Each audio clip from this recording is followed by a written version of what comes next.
అయ్యి ఏం రాయాలి? లెటర్. ఎవరికి? నీకు. నాకా? నాకు రాయడం రాదు. ఈ మధ్యన సంతకం పెట్టడం నేర్చుకున్నా. నాకు నువ్వు రాసే ఉత్తరం నేను రాసి నాకు చదివి వినిపించి తర్వాత నువ్వు చదువుకో.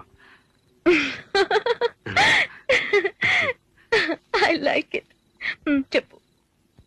నేను ఊహించుకుంటే కవిత మనసులో వరదలా పొంగుతుంది, కానీ అదంతా రాయాలని కూర్చుంటే అక్షరాలే, మాటలే.